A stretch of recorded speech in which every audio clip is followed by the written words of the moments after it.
Lecture 4। हम लोग last class में लॉज ऑफ इल्यूमिनेशन कर चुके थे। ये सुनो जी जी, बताओ what was the purpose.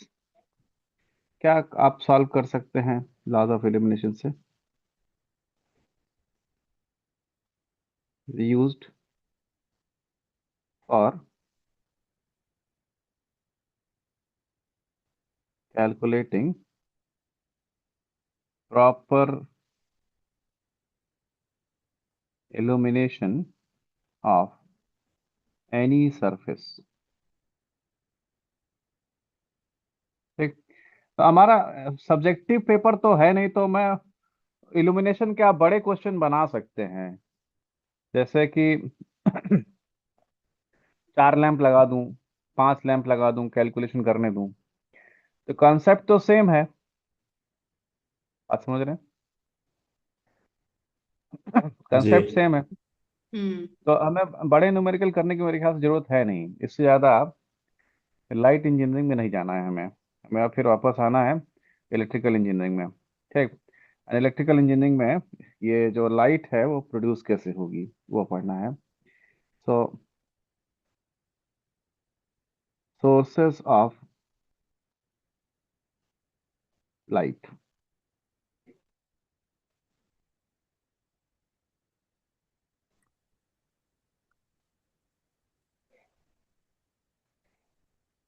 Can we say that other than sir sun? जी। सर ये रूरल इलेक्ट्रिफिकेशन है ना सर? अरे बेटा, मैं फिर से सिलेबस डिस्कस कर देता हूँ। कुछ लोग रूरल बोल रहे हैं, कुछ लोग यूटिलाइजेशन बोल रहे हैं।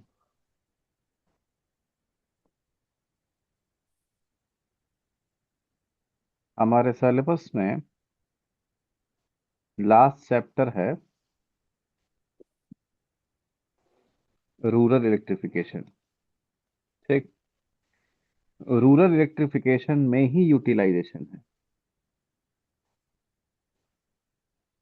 ठीक। ये हम कर चुके हैं लॉज ऑफ इल्यूमिनेशन। हमें अब ये लैंप करना है।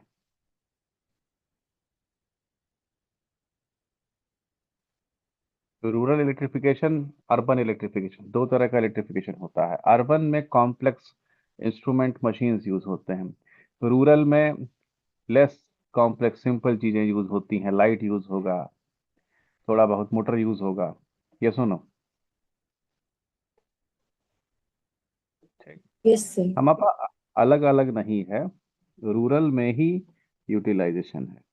तो हम उसको यूटिलाइजेशन करेंगे, फिर उसके बाद ये वाले फैक्टर्स देख लेंगे कि इनको सप्लाई कैसे दी जाएगी।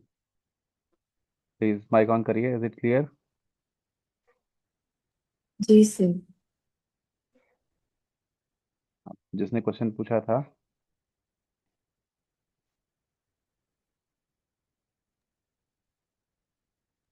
अरे सर। Okay. तो अभी हम लोग अपने टॉपिक पे आते हैं ना। टॉपिक है sources of light. Can I say that other than sun, source of light on earth are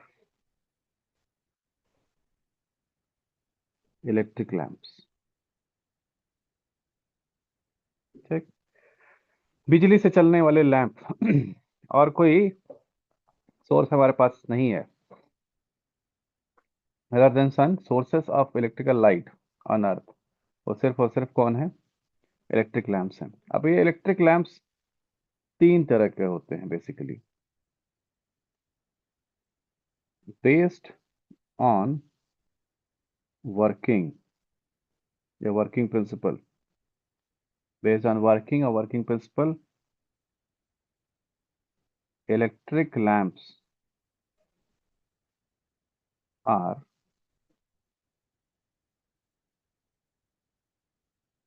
classified in 3 categories.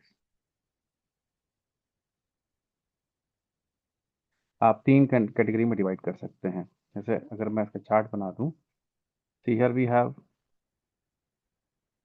Electric lamp, पहला कैटेगरी है incandescent,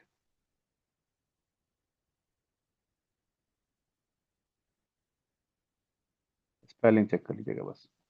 and then we have arc lamp, and we have discharge lamp.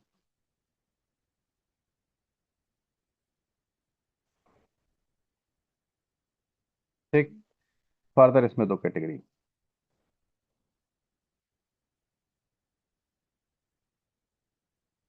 Incandescent lamp को filament कहते हैं।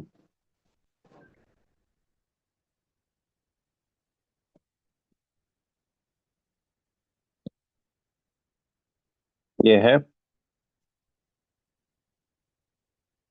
Filament vacuum lamp and filament gas filled lamp. The arc lamp, we have 2 types of arc. पूरे electrical engineering technology में 2 ही तरह का arc होता है, तो कार्बन आर्क, एक होता है मेटल आर्क। एक one is carbon arc lamp, one is flame arc lamp. Discharge lamp 3 तरह के, सोडियम वेपर, मरकरी वेपर और neon.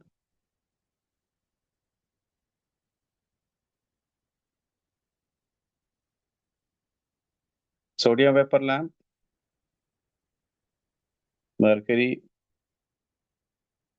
vapor lamp, and we have neon tube fluorescent lamp.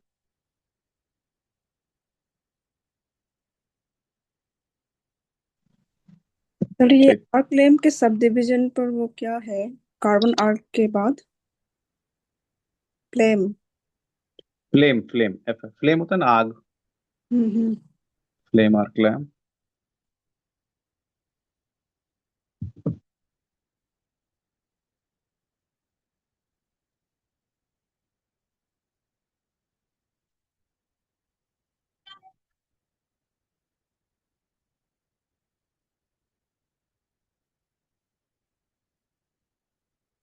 हो गया। अब ये पुराने वाले क्लासिफिकेशन है, अभी और भी चेंज नहीं, मतलब ऐड नहीं किया है मैंने उसमें। क्या क्या ऐड होगा इसमें? एलईडी वगैरह भी ऐड होना बाकी है।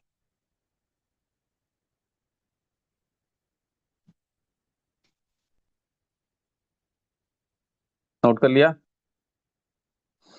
जी सर। साउंड क्यों नहीं आ रहा?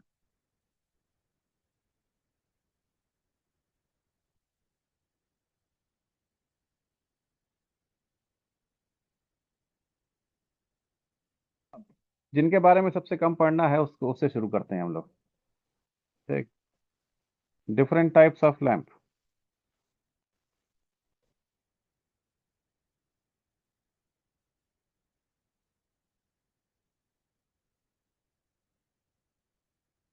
एलईडी का यूज पिछले 8-10 साल में बढ़ा है। उससे पहले हम लोग इनकैंडेसेंट लैंप यूज करते थे। तो सबसे ज्यादा यूज होने वाले लैंप हमारे पास अभी सिलेबस के अकॉर्डिंग इनकैंडेसेंट है, सबसे कम यूज होने वाले आर्क लैंप है। ठीक, इसमें पहला कैटेगरी हम लोग पढ़ेंगे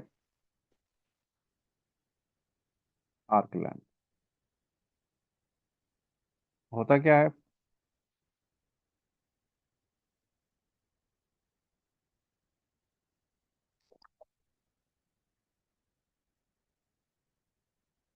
ना, आर्क के बारे में थोड़ा बहुत जानते हैं आप?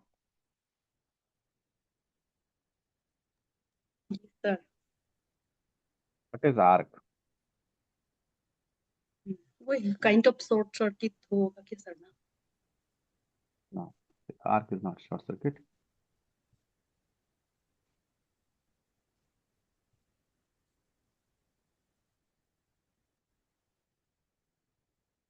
आप लोगों ने इंजीनियरिंग कॉलेज में वेल्डिंग किया था, हाथ से कराया था क्या? जी yes sir. Sir. Arc produce करते थे वहां पर, बहुत शॉर्ट टाइम के लिए दो इलेक्ट्रोड्स एक कांटेक्ट में ला करके सेपरेट कर लिए जाते हैं। हाई वोल्टेज रहता है, जैसे ही आप करंट पास करेगी तो आप सेपरेट कर देंगे। सेपरेट करने पे भी करंट रुकती नहीं है, स्पार्क के फॉर्म में फ्लो करती है। अगर ये स्पार्क में सफिशिएंट एनर्जी है तो इसके आसपास का एयर एटमॉस्फेयर आयोनाइज जाएगा। आयोनाइज जाएगा मतलब करंट फ्लो करने लगेगी आयंस के थ्रू, और जब करंट फ्लो करेगी और ज़्यादा तो और एनर्जी बढ़ेगी, और एनर्जी यहाँ से किसी एक इलेक्ट्रोड से मेटल्स को इवेपोरेट कर देगी, तो मेटल यहाँ से पिघल करके यहाँ जाके डिपॉजिट होने लगते हैं। It is the function of arc.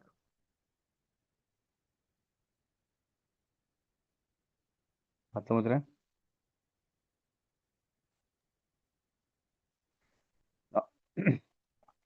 अब अगर इसको स्टेटमेंट वाइज समझाना हो, लिखना हो, तो this two are called cathode और एनोड, कॉमनली इलेक्ट्रोड्स, और इनके बीच में आर्क प्रोड्यूस हो रहा है।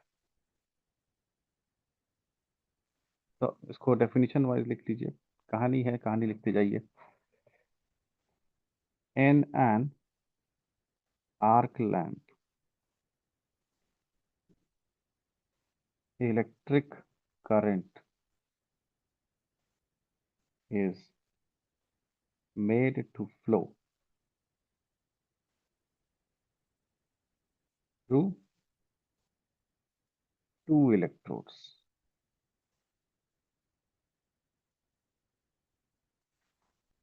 ठीक, तो ये होता कैसे है? When two rods touch, it produces, अच्छा, करंट फ्लो करेगी, लेकिन करंट से जो हीट होता है वो आई स्क्वायर आर होता है, यस और नो? और सुबह हमने जी देखा R is hmm equal to rho L upon A. जिस एरिया पे रेजिस्टेंस कम हो, एरिया जिस लोकेशन पे एरिया कम होगा उस पॉइंट का रेजिस्टेंस हाई होगा। जी तो करंट पूरे बॉडी से पास कर रही है, लेकिन कांटेक्ट पॉइंट का रेजिस्टेंस सबसे ज्यादा होता है, तो ऑलमोस्ट सारा का सारा ये जो पावर लॉस है वो यही होता है, इसी पॉइंट पे, हीट के फॉर्म में। तो उससे आयंस प्रोड्यूस होते हैं, मीडियम आयोनाइज होता है, और फिर अगेन करंट जब फ्लो करती है तो इलेक्ट्रोड्स को ही मेल्ट करके वेपराइज कर देती है। अब जिस तरह का इलेक्ट्रोड यूज होगा उसी तरह का आर्क भी प्रोड्यूस होगा। हमारे पास अर्थ पे सबसे हाईएस्ट मेल्टिंग पॉइंट किस मटेरियल का है? मरकरी। जी, मरकरी। किसका? Sir mercury. ग्रेफाइट। कमेंट में लिख दीजिए।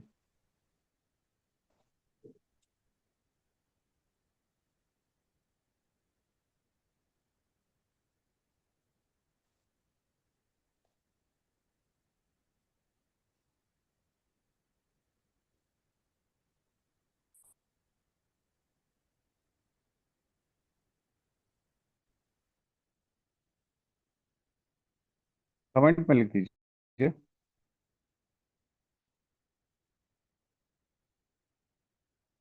Tungsten is a metal, metals का मेल्टिंग पॉइंट कम होता है।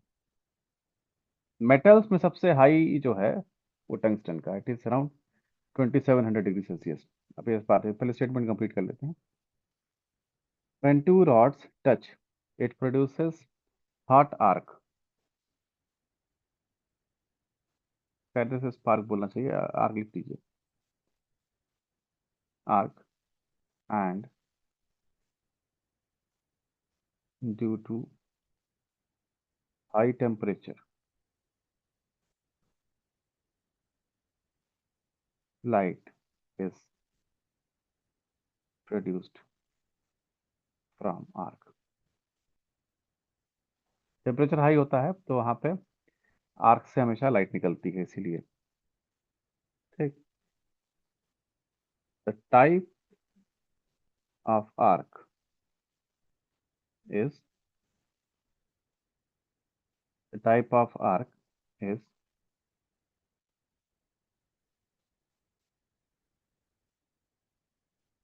Dependent on type of electrode used. ठीक। कार्बन का इलेक्ट्रोड यूज करेंगे तो कार्बन आर्क हो जाएगा, मेटल का इलेक्ट्रोड यूज करेंगे तो मेटल आर्क हो जाएगा। अब वापस आते हैं, थोड़ा सा सी कहानी और समझिए। सर इसमें when two rod touch it मतलब दो इलेक्ट्रोड्स ना सर, हाँ, each other। ओके।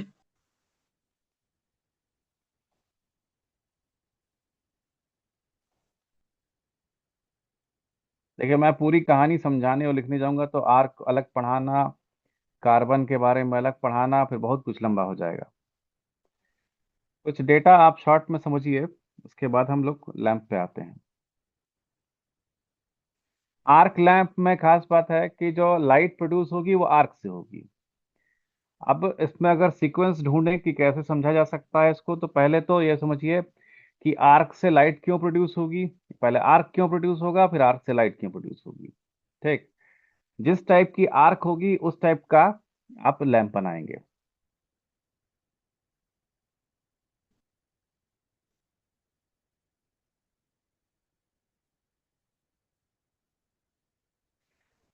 एक तो हम लोग अपना सिलेबस लगभग खत्म करने वाले हैं, लेकिन ये बैच बहुत म्यूट रहता है।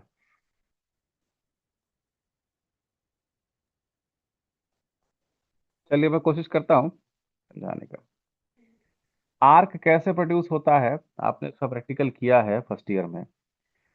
पहले करंट फ्लो कराई जाती है।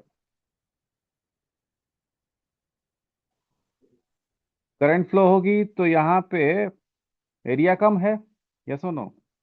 जी एरिया कम है तो हीट लॉस होगा, हीट लॉस होगा तो वो जगह गर्म हो जाएगी। जी और जब आप कांटेक्ट ब्रेक करेंगे, जब आप कांटेक्ट ब्रेक करेंगे तो ये दोनों गर्म थे, आसपास का एयर हाई टेम्परेचर से आयोनाइज होगा। ठीक। तो करंट अभी भी आयंस के फॉर्म में फ्लो कर जाएगी। जी ठीक। करंट अभी भी आयंस के फॉर्म में फ्लो कर जाएगी and this is known as spark. इसको स्पार्क कहते हैं। अगर ये स्पार्क स्टेबल हो जाए तो इसको आर्क कहते हैं। ये स्पार्क स्टेबल कैसे होगा, वो ऐसे होगा कि अगर जो स्पार्क करंट है वो इतनी हाई है कि इलेक्ट्रोड को भी आयोनाइज कर दिया, तो फिर वो स्पार्क आर्क में कन्वर्ट होगा, नहीं तो डाई आउट हो जाएगा। बात समझ रहे हैं। जी और अब एक बार आर्क बन गई, आर्क में क्या होता है, इलेक्ट्रोड खुद मेल्ट डाउन होते हैं। मेल्ट डाउन होते हैं, एक जगह से दूसरी जगह पे जाके डिपॉजिट होते हैं। इसीलिए इस प्रोसेस को वेल्डिंग में भी यूज किया जाता है। ठीक। जी अगर ये जल्दी जल्दी मेल्ट डाउन होने लगे, ठीक, आपने सप्लाई दिया, पूरा इलेक्ट्रोड उठा के खत्म हो गया, इधर इलेक्ट्रोड ही खत्म हो गया, तो लैंप की लाइफ क्या होगी, शॉर्ट बहुत कम। आप जी अपना बल्ब हर 2 दिन पे बदलना चाहेंगे। नहीं सर ठीक। इसके लिए अब जरूरी है कि जो इलेक्ट्रोड्स हैं उनका मेल्टिंग पॉइंट हाई हो। जब मेल्टिंग पॉइंट हाई होता है तो आर्क स्टेबल होती है। एनर्जी का एक नेचर है, वेनेवर एनर्जी कंजम्पशन या एनर्जी प्रोडक्शन बहुत शॉर्ट टाइम में होता है तो वो डिस्ट्रक्टिव होता है। धीरे धीरे एनर्जी प्रोड्यूस होती रहे तो वो कंस्ट्रक्टिव यूज में आती है, जैसे हमने पावर प्लांट्स में पढ़ा था। ठीक।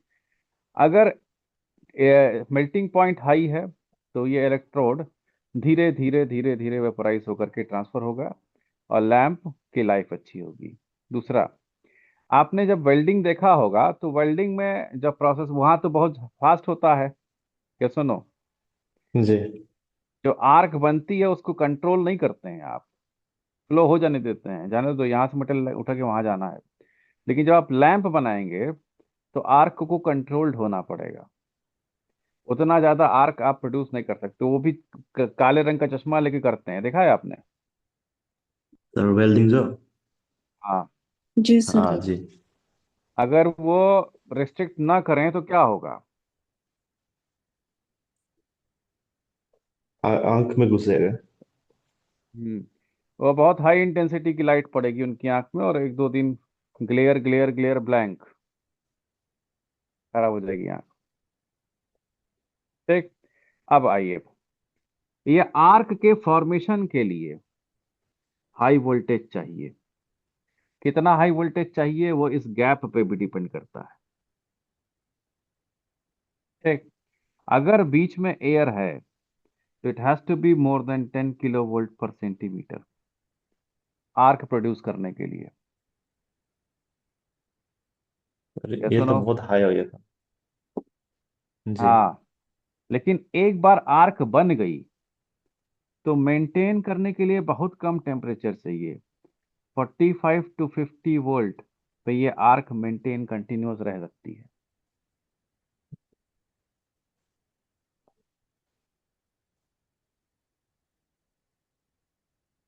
ठीक है सर। ठीक। The type of arc is dependent on type of electrode used. ना, अब ये पूरी कहानी को हम पॉइंट वाइज लिखना चाहेंगे तो बहुत लंबा बन जाएगा। आर्क के बारे में समझ लिया आपने। हमारा सिलेबस आर्क नहीं है, हमारा सिलेबस लैंप है। तो आप आ जाएं लैंप पे। जी। जी सर। ठीक। तो फर्स्ट वन इज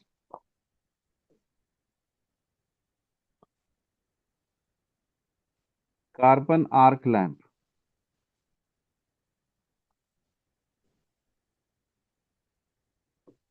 ठीक। सीधे सीधे सिलेबस पे आते हैं।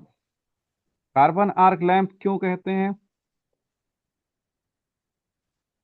Arc is produced by carbon electrodes. दूसरा बात पाते हैं, हाई मेल्टिंग पॉइंट वाले पे थे। मेटल्स का हाई मेल्टिंग पॉइंट होता है,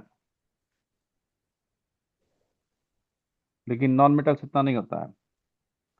आपने बोला था टंगस्टन। टंगस्टन का मेल्टिंग पॉइंट होता है is around 2700 degree Celsius. Aluminium is around 800 to 1200 degree Celsius. Depend करता है हाइड्रॉन है कि नहीं। And highest is graphite, melting point 3600 degree Celsius. अब आज मॉडर्न टाइम पे कुछ आ गया हो नेचुरल मिलने वाले चीज़ों में सबसे हाई मेल्टिंग पॉइंट ग्रेफाइट का है 3600। तो कार्बन या ग्रेफाइट अगर आप यूज़ करते हैं तो बहुत लंबे समय तक चलेगा। Arc is produced by carbon electrodes. ठीक। Properties, controlled arc, life is more.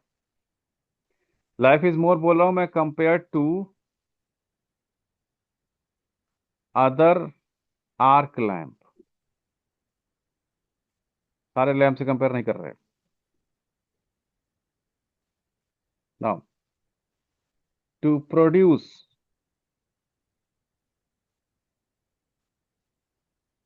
To produce arc या spark,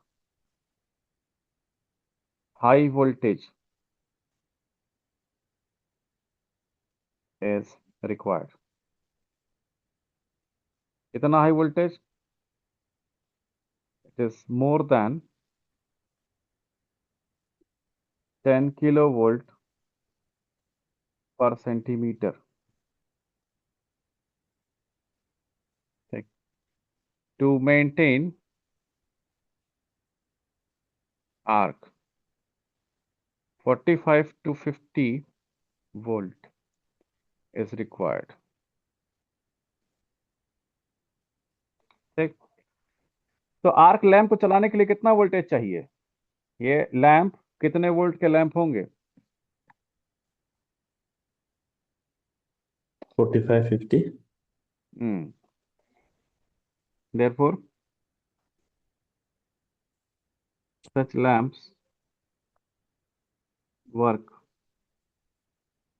on 45 to 100 volt level. एक बार स्पार्क प्रोड्यूस करने के लिए जो है ना, इनिशियल कंडीशन में जो आपको चाहिए, तो हम चोक कॉइल से करते हैं। चोक कॉइल का पर्पस यही होता है। जो आप ट्यूबलाइट में यूज करते थे ना, चोक कॉइल, जी याद आ रहा है? चोक कॉइल होता था, स्टार्टर होता था, हम लोग स्टार्टर चेंज किया करते थे, खराब हो जाता था। याद आ रहा है कुछ कुछ? जी जी सर। या सिर्फ मेरे बचपन में था, आप लोग उस पे बाद आए हैं? सर, हम देखा उसके है? बाद आए सर। नहीं सर। नहीं देखा है? नहीं सर। पुराना वाला ट्यूबलाइट नहीं देखा है? No sir. देखा है। देखा है सर। देखा है सर, अभी भी मेरा घर में है, लगाया है ट्यूबलाइट। उसमें चौक होता है। अभी भी बिकता है भाई, मार्केट में बिकता है। जी सर।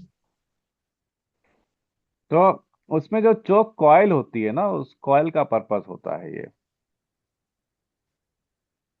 स्पार्क प्रोड्यूस करना। इनिशियल 1 सेकेंड के लिए वो स्पार्क प्रोड्यूस कर देता है, उसके बाद लो वोल्टेज सप्लाई अपना काम कर लेती है। ठीक, आगे चले। आप इसमें जी जानने वाली बात क्या है?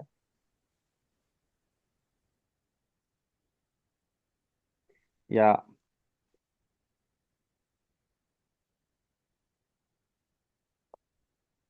एप्लीकेशन कहाँ कहाँ यूज होगा? मेन एप्लीकेशन है इसका सिनेमा प्रोजेक्टर। ये सिलेबस को डालना ही नहीं चाहिए था इसमें। सिनेमा प्रोजेक्टर आपने देखा? वो भी मैं पूछना ही पड़ेगा, आपने देखा है पिक्चर सिनेमा हॉल में? जी जी सर। देखा। पुराने जमाने में पीछे एक रील चला करती थी, वहां से प्रोजेक्टर चलता था, और फिर बाहर एक जो कपड़े की स्क्रीन होती थी, उस पर प्रोजेक्टर आके हम्म। वो पिक्चर बनाता था।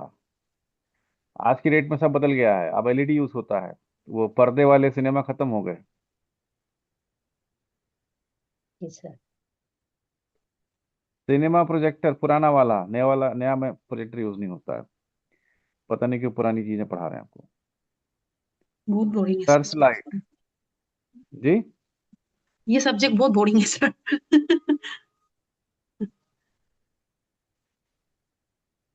ये भी कैमरा फ्लैश, पुराने वाले कैमरा। आप 1 घंटे के लिए आते हैं क्लास में ना, जी। मुझे 1 घंटे की क्लास के लिए पहले 2 घंटा सर्च करना पड़ता है, ये पढ़ाएं ये ना पढ़ाएं, ये पढ़ाएं ये ना पढ़ाएं। हम्म। मेरे लिए बहुत बोरिंग है। वही सर, समझ सकते हैं। सर, हम लोग जी 90s में पहुंच गया था। जी, 90s में पहुंच गया है। 90s में, हाँ 90s पहुंच गए। एंड एफिशिएंसी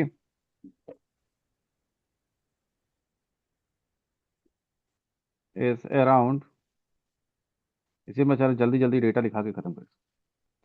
12 लूमेंस पर वाट। और एक बात और बताऊं, जो भी पेपर बनाने वाला है ना, हम लोग जी पढ़ा तो रहे हैं, लिखवा रहे हैं, आप ध्यान मेरी बात याद रखिएगा। जिस दिन हम्म। क्वेश्चन पेपर पेपर होगा ना, उस दिन बात करेंगे इस बारे में। कुछ नहीं हम्म। पूछने वाले हैं इसमें ये लोग। हम्म। हम लोग पढ़ रहे हैं क्योंकि सिलेबस में दिया है, लेकिन ये पूछेंगे नहीं। हम्म। ठीक, जब पेपर होगा जिस दिन आप लोग डिस्कस करेंगे, मैं या तो मैं गलत हूँगा या ये लोग। इसमें से क्वेश्चन हाँ बना सर, के पूछना बहुत बहुत बड़ा हेडेक है। पहले पहले वाले जेई सिलेबस में भी रूरल इलेक्ट्रिफिकेशन था शायद, उसमें भी ये क्वेश्चन सब नहीं नहीं आता था, था। हाँ ये सब नहीं। नहीं था सारा शायद रूरल इलेक्ट्रिफिकेशन ऑल वाला सिलेबस जेई ये सिलेबस में। ये सब नहीं था, यूटिलाइजेशन नहीं था। हम्म, ठीक। Now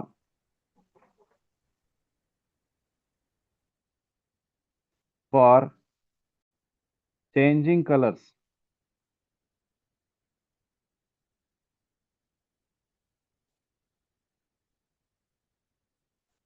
different gases can be used as medium। अलग अलग गैस आप यूज करें तो अलग अलग टाइप की कलर निकलेंगे। लैंप से लैंप का कलर आप चेंज कर सकते हैं। नियॉन गैस से मिलता है रेडिश लाइट, रेड कलर का। Argon, yes, bluish white light. Helium, pinkish light.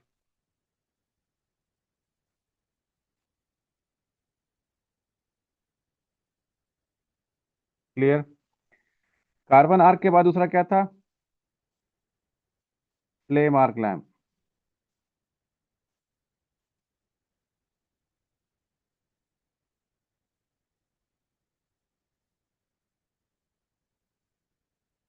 थोड़ी थोड़ी flame arc.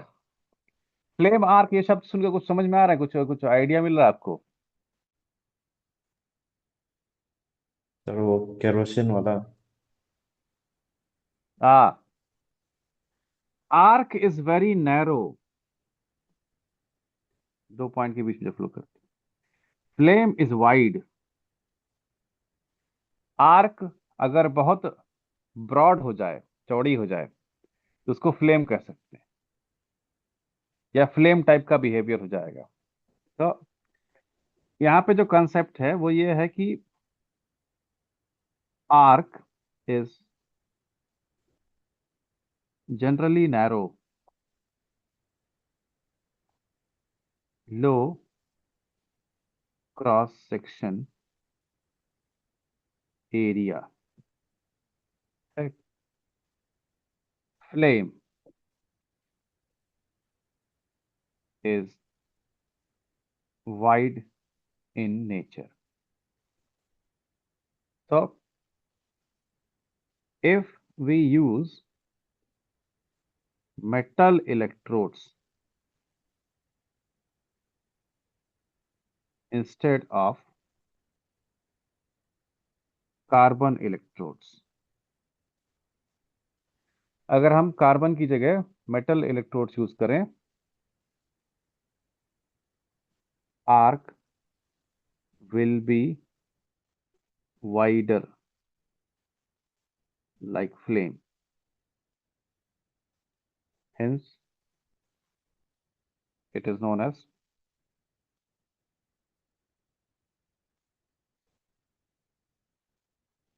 flame arc lamp। इसका फ्लेम आप आर्क लैंप कहते हैं। ठीक। और कुछ खास पर्पस नहीं है इसका। सर इसमें इलेक्ट्रो मेटल यूज करेंगे ना हम लोग? जी, जी कॉमनली टंगस्टन यूज करते हैं। ठीक है।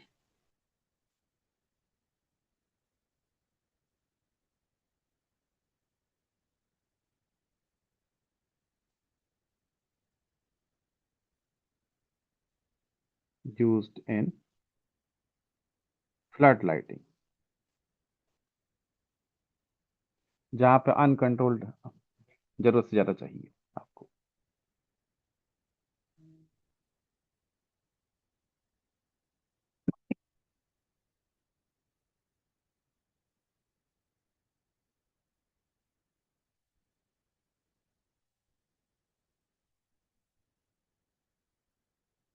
ठीक। Now second category is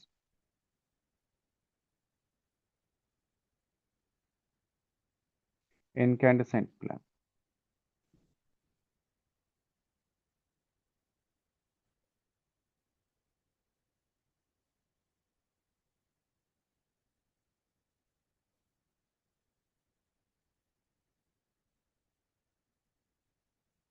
incandescent lamp का मतलब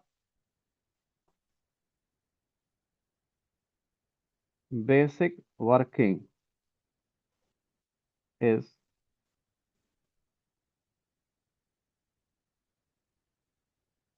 current is passed through a filament. Current कहाँ से पास करेंगे? फिलामेंट से. Increasing its temperature. कितना? T is around 4000 degree Celsius तक आप ले जा सकते हैं. At this temperature, filament starts glowing.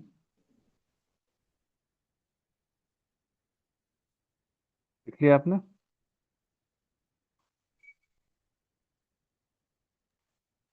थोड़ा सा रुकिए।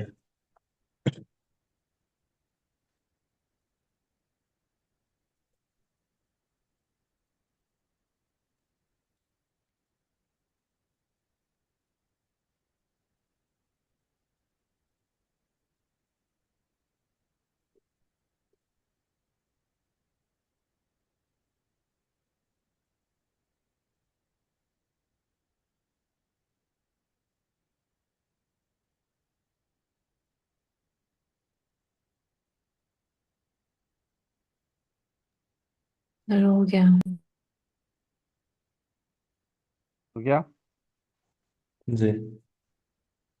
ठीक. तो ये बेसिक वर्किंग है. ठीक. इसकी properties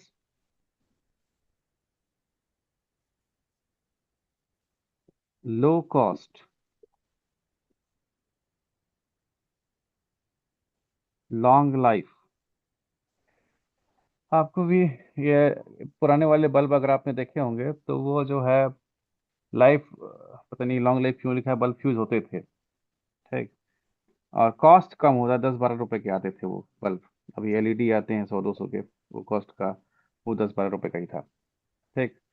brightness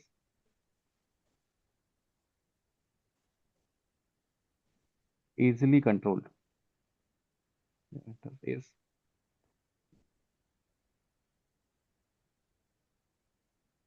control is close to white light. हमने आपको पहले भी बताया था ना कि जो best light sunlight, white light. पापा हम्म. मैं आ गया। ये भी आ गया. चलो पढ़ाई कर लो जाओ. Close to white light means all colors are there in light. Light में हर तरह का कलर होता है. ठीक. Now again ambient temperature is not affected. आप कमरे में लगाएंगे तो ऐसा नहीं कि कमरे का टेम्परेचर बढ़ जाएगा. आर्क लैंप लगाएंगे तो बढ़ जाएगा.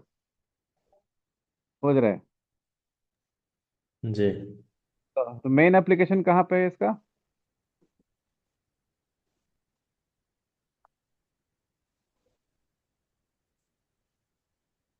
इस इंटरनल या house lighting system. Sir brightness आज कंट्रोल करना मतलब क्या बोल रहे हैं जो? आप करंट कंट्रोल करिए. सेम फिलामेंट से ज्यादा लाइट भी निकाल सकते हैं, सेम फिलामेंट से कम लाइट भी निकाल सकते हैं.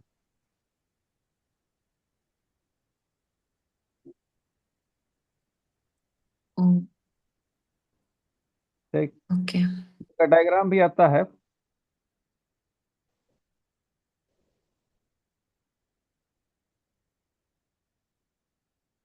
फिलामेंट यूज्ड, कौन कौन से फिलामेंट यूज कर सकते हैं आप? Carbon and tungsten. ठीक, थ्योरेटिकली कार्बन का फिलामेंट भी बनता है, टंगस्टन का फिलामेंट भी बनता है। तो we have carbon filament lamp, we have tungsten filament lamp. लेकिन यूज ज्यादा कौन सा होता है? टंगस्टन। आप लोग पहले जीके वगैरह में भी पढ़े होंगे ना, जी। है ना? बल्ब जी का फिलामेंट किससे बना होता है? टंगस्टन। टंगस्टन। अब इसमें डायग्राम वाले क्वेश्चन आते, मुझे लगता है डायग्राम वाले क्वेश्चन आएंगे। मैं बना ही देता हूँ डायग्राम, आप भी ड्रॉ कर लीजिए।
तो यहाँ से कनेक्शन होता है।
These are the essential parts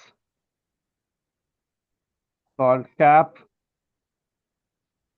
pin. Electric supply is given by cap and pin.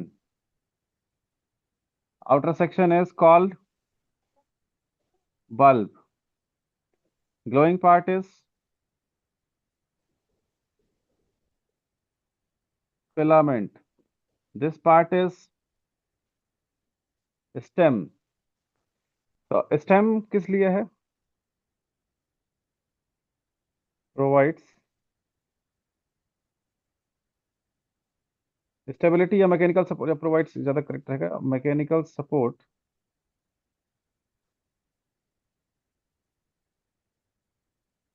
To filament. ठीक, हाई टेम्परेचर है तो अंदर गैस नहीं हो सकती, it has to be inert gas, either vacuum और carbon at low temperature, sorry argon at low temperature. Diagram बना लीजिए। Essential parts of incandescent filament lamp ये होते हैं। सर जी, सर अब लोग के वहाँ मतलब विंटर आ गया। बहुत ज्यादा। यहाँ जितनी ठंड इस समय है अभी, इतनी ठंड ईटानगर में दिसंबर जनवरी में होती है। तो आप कहाँ रहते हैं? उत्तर प्रदेश, गोरखपुर। और ईटानगर भी रहता हूँ मैं। ओ, इना आधा टाइम प्यारा। ईटानगर, आधा टाइम ईटानगर। चलो कभी पढ़ाने दो। क्या हो गया तुमको आज? की छुट्टी हो गई आज? बड़ा हो गया। हम्म। आप लोग जब देखे थे तो बहुत छोटा था ना? जी जी सर। सर, कितना क्लास हो गया सर? हाँ, वन में है अभी तो। हाँ, प्यारा है सर का बच्चा। 2021 से देखते आ रहे हैं। हम्म। तो 21 से 25 आ गया, बड़ा तो होगा। वो बड़ा हो गया, सिलेबस ही बड़ा हो गया है, सिलेबस पे आइए वापस। इसमें से थोड़ा बहुत केवल पार्ट से क्वेश्चन बना सकते हैं। सप्लाई कैसे देते हैं, it is cap and pin arrangement, mechanical support to filament given by stem. या what is the purpose of stem in incandescent lamp? It provides mechanical support to filament bulb. बाकी सब test में समझ में आ जाएगा आपको। ठीक ना? बन गया ये जी ना? यहाँ पे क्या है?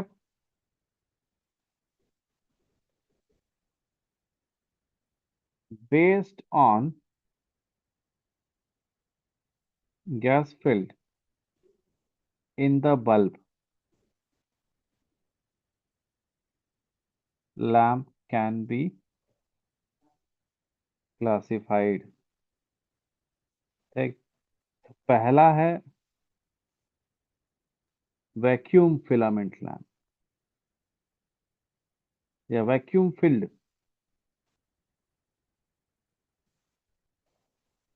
फिल किया है वैक्यूम से, सरकाज़म ये प्रोड्यूस कर रहे हैं। There should be either vacuum और फिल्ड। इसको हम वैक्यूम फिल्ड लिखा गया सही में। हाँ, फिलामेंट वैक्यूम लैम्प, हाँ, या वैक्यूम फिल्ड फिलामेंट लैम्प भी लिख सकते हैं। और vacuum filled means vacuum is present, low pressure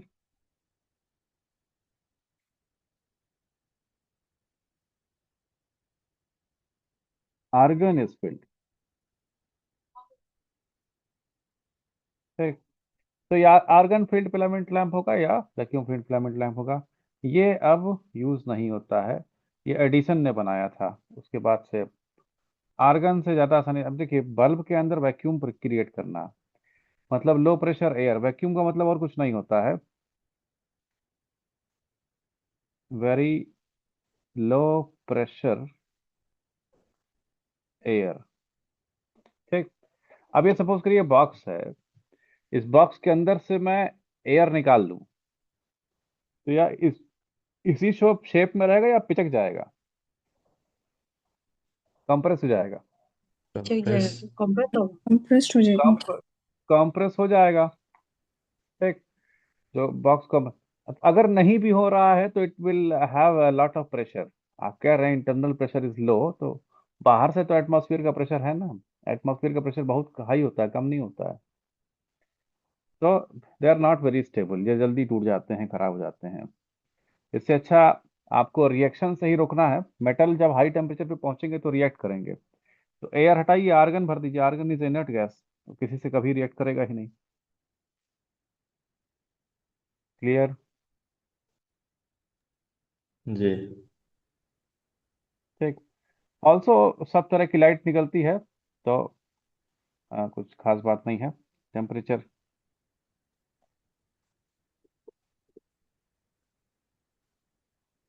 temperature of filament कहाँ से कहाँ तक रहता है? 2500 degree Celsius to 4000 degree Celsius. This is for tungsten and this is for carbon.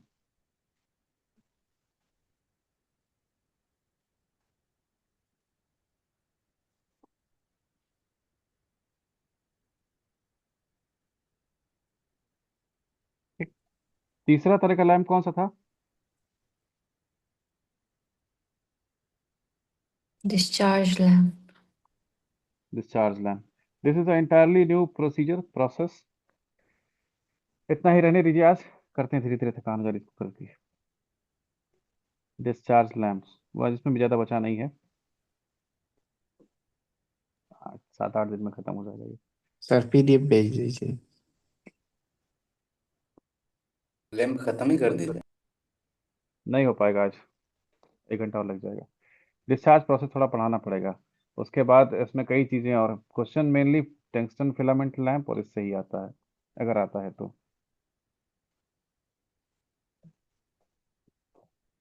ये जाता है कि नहीं, चला गया।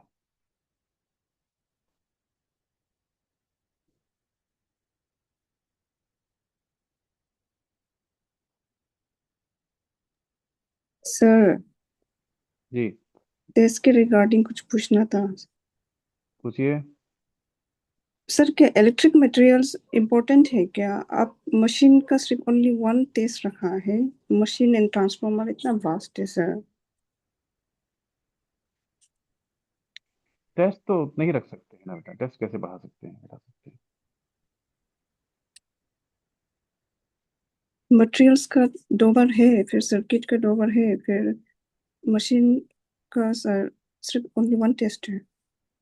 मशीन का तो आपका बैच में भी टेस्ट हो रहा है ना। दो एसी मशीन का एक मशीन भी है, टेस्ट, डीसी मशीन भी है। मशीन का 2 बार है। हाँ 2 बार है, transformer and DC machine and AC machine. ठीक है सर।